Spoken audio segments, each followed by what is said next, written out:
Now it's time for gripping action from the basement archives of the Vice Squad. Hi, and welcome to Vice Squad. The show devoted entirely to crushing stuff in Dad's vice. You'd be surprised at how many cast-off household items can be forever changed by this merry gadget. Stuff like action figures, 8-track players, paint cans, preferably full ones, even diamonds, the hardest substance known to man. Make unique and decorative curios. Perfect for those last-minute Mother's Day gifts. And best of all, no matter how cruddy it looks, Mom will love it because you took the time to make it yourself. But remember, kids, safety first. Always make sure to use Dad's protective eyewear. Hey, what's this? I can't read a darn thing with these goggles on. Oh, well.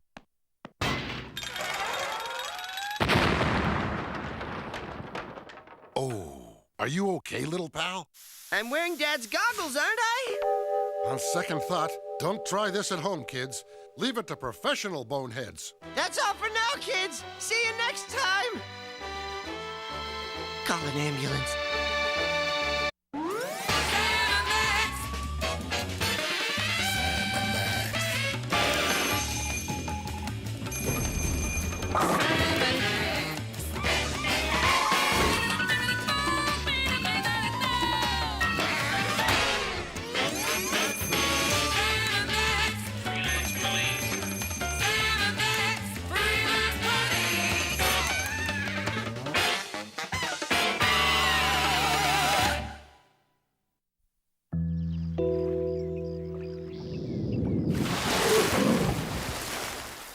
Looking back on it now, trying to keep an alligator as a family pet probably wasn't a good idea.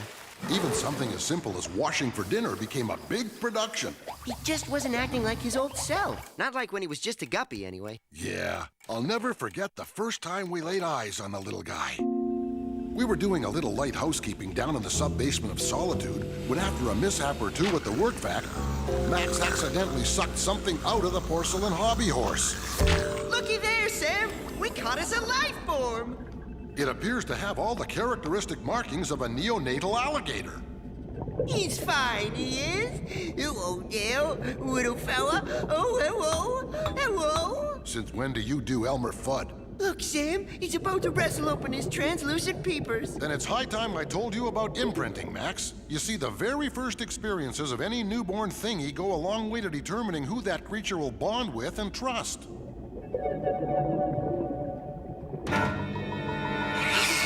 Or conversely, loathe and despise. Congratulations, little pal. He thinks you're his mommy. You mean we can take him home and raise him as our own? We were young and foolish. Just kids ourselves, really. What did we know about the care and feeding of infant wildlife? Sure. How hard can it be? I'll name him John, since that's where we found him. And so began our longest journey together.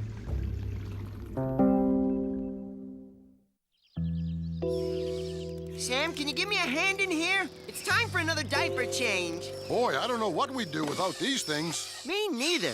I barely have time to think, let alone tend to my own needs. Yeah, who'd have thought taking care of something that depends on you for its very existence could be so much work?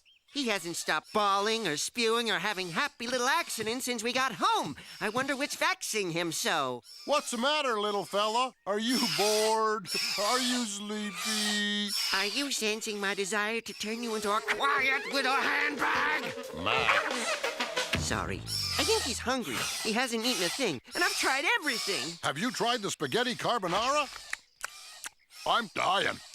Sure, on the outside, we try to appear all ha-ha and fancy-free. But on the inside, we were a threadbare bundle of nerves and organs. Little John wouldn't eat. I'm worried, Sam. What do you suppose little gators eat? Hold on a second. Well, let's see now. Albacore, albatross, alley-cat, Algore. Here it is. Alligator. According to this, baby gators can only thrive on a diet of worms, insects, and rare swamp larvae. I like mine medium rare, with just a trace of pink. Should I check the sink traps? No. For this type of bug hunting, we need someplace thick with moisture and tropical heat. Okay, I'll check my spit valve. It's off to the wetlands. Well, here we are in a little-known inner-city bayou, painstakingly gathering insectoid sustenance for our infant charge. Putting boots and hammers to the feisty bigger ones. Looks like we have an ample supply of warm, savory bugs for our little Johnny to feast on, Max. Let's render them into a smooth, enriched paste without delay. And voila! Baby gator food a la Sam und Max. Our little John is about to take his first few pensive mouthfuls. I'll get the kid, you get the camera.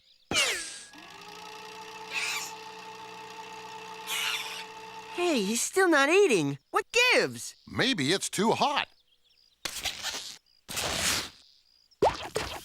There is a slight burning sensation. That's just the venom. Then what's the matter? Why won't he eat? At that point, we were facing the very real possibility of losing a cherished family pet. Until the fickle finger of fate poked the Grim Reaper right in the eye.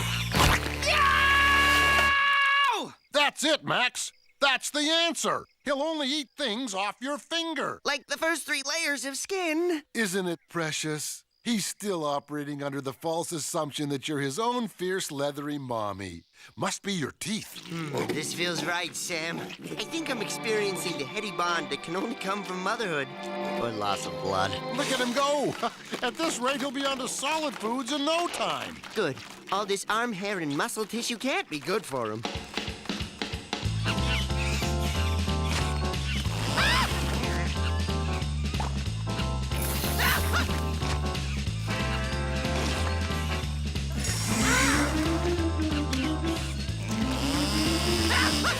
Well, that's the last of it. Not quite. There's still some bean dip. I mean the sensation in my arm. The crisis was over. Little John was gonna be okay. Over the next few months, John and I cavorted and frolicked and gambled as only an alligator and his surrogate mother, who also happens to be a biped rabbity thing, could. And in what seemed like a blink of an eye, Little John became Big John. What was once a cute, cartoony lizard baby wiggling around on the rug was now a full-grown, 10-foot, foul-tempered, primeval killing machine. And we loved him so. My hamsters are missing. All eyes turned to John. But of course, she had no proof. This pet of yours has to go. You can't expect a full-grown alligator to adapt to your lifestyle. Nobody can adapt to your lifestyle. The geek was right.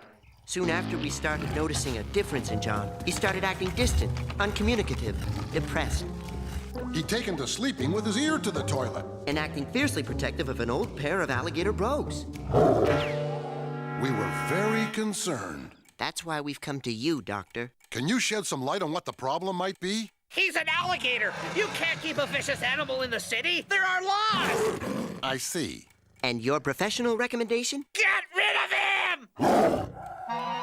Well, you heard him, Max. Clearly, John is suffering what's known as captivity syndrome, a none too common occurrence which manifests itself when one takes a wild animal away from its natural habitat. The way I see it, there's 2 ways we can do this. We can either set John free, or we can send him to a zoo, where he'll be fed and pampered and encouraged to lord over many submissive female gators. No, Sam. No zoos. John was born free, and he must remain free as the wind blows. As free as the grass grows? That too. John belongs with others of his kind. If we have to let him go, we'll let him go back to the wilds from whence he came. What are you doing? Returning John to the life he once knew. To the wilds of the sewer system, silly. Alligators don't come from sewers. They come from Florida. Florida! I don't think John's feeling all that well, Sam. He won't eat any cheese chuckles or chalky chubbies or chili chomps. My guess is he's either carsick or he's allergic to the CH food group. Maybe he's just anxious about moving to a new place. This must be the place. See if you can coax him out of there, Max. Cha! Cha! You see, he's blending right in. I think our John will be very happy here. They grow up so fast. Yeah, uh-huh. Oh, it's okay. There, big guy. Yep, we'll get right on it. That was the high-pitched squeal of the commissioner, Max. He says our heart-wrenching story has moved him to tears and that there's dirty dealings on the banks of Old Man River. Looks like we're barely bound. We visited John many times after that, And not just because he swallowed our shields and we were waiting for nature to do its thing. but because even though John was back with his own kind, he'd always be our special Gator. You choked me up, little buddy. Which one was he again?